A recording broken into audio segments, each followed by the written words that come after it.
एक गरीब लड़की। एक गांव में एक गरीब लड़की रहती थी जिसका नाम जरीना था। जरीना अपने बूढ़े पिता के साथ एक छोटे से कच्चे घर में रहती थी।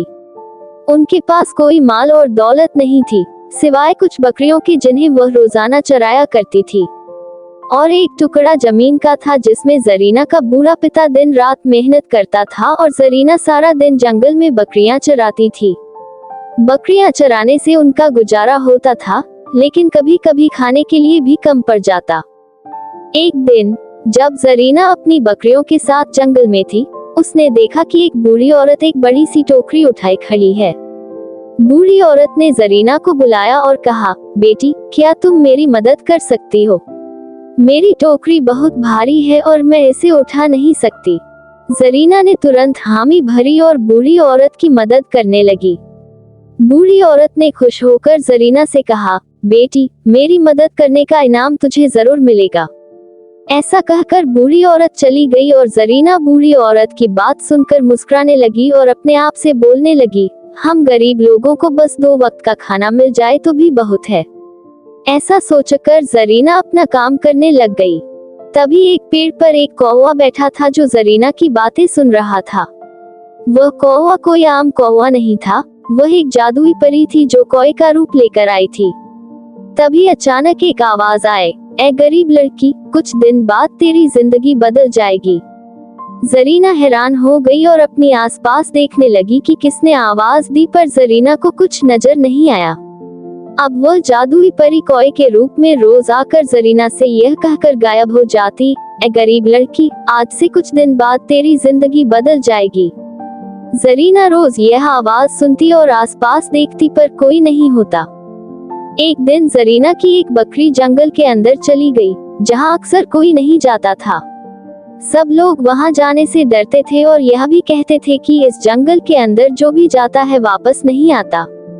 जरीना को उसके पिता ने भी रोका, बेटी, इस जंगल में अंदर मत जाना।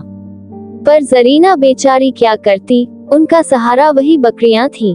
तो जरीना अंदर चली गई। जब जरीना जंगल के अंदर पहुंची तो एक अजीब नजारा सामने आया।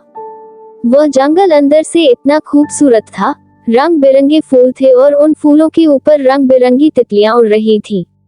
जरीना ने ऐसा नजारा कभी नहीं देखा था। जरीना ये सब देखकर बहुत खुश हो गई। कुछ देर तो जरीना ये भी भूल गई कि वह यहाँ क्यों आई थी। फिर कुछ देर बाद जरीना को अपनी बकरी की याद आई, तो जरीना थोड़ा और आगे गई तो वह आवाज फिर से आने लगी, ऐ गरीब लड़की, तुम अपनी मंजिल के बहुत करीब हो, फिर तेरी जिंदगी बदल जाएगी। जरीना फिर अपनी आसपास देखने लगी। इस बार जरीना को डर लगने लगा और वह सोचने लगी, क्यों आई मैं इस जंगल में?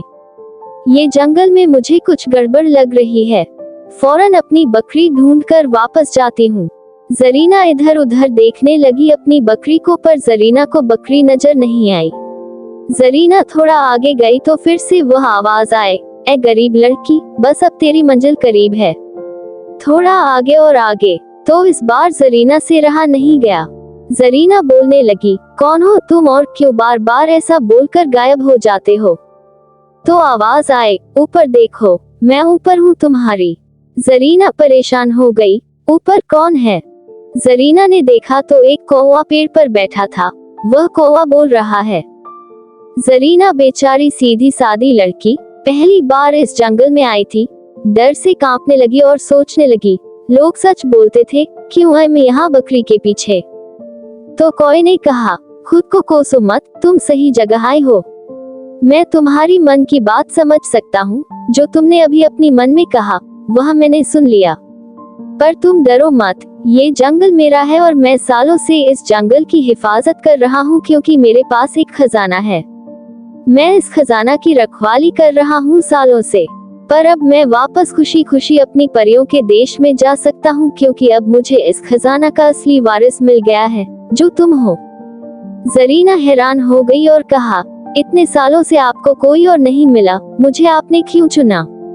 परी ने कहा, मुझे एक दानव ने यहाँ इस जंगल की रखवाली का हुक्म दिया और उसने कहा था कि इस खजाना पर सिर्फ एक नेक इंसान का हक है।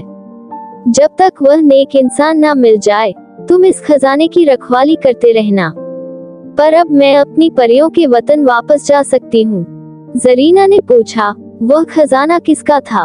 परी ने जवाब दिया, वह एक जालिम बादशाह का था, जो लोगों के हक का हराकर अपनी मिल्कियत बनाता था। फिर एक दिन एक जादूगर दानव ने वह बादशाह का महल अपनी जादू से इस जंगल में रखवा दिया ताकि यह खजाना किसी ईमानदार इंसान के हवाले किया जाए। तुम चलो मेरे साथ, तुम्हें खजाने वाले बादशाही महल तक ले चलती हूँ, फिर मैं अपनी परियों के देश चली जाऊंगी। जरीना कौए के पीछे गई तो एक आलीशान बादशाही महल था।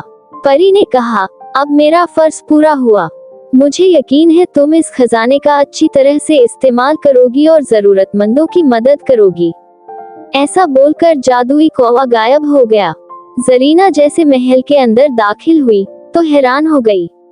महल में सोना, चांदी और हीरे पड़े थे। उस दिन से जरीना के अच्छे दिन शुरू हो गए। उसने घर जाकर अपने पिता को सब कुछ बताया। फिर जरीना इस खजाने से सब गरीबों की मदद करने लगी और अपने पिता के साथ खुशी से जीवन बिताने लगी।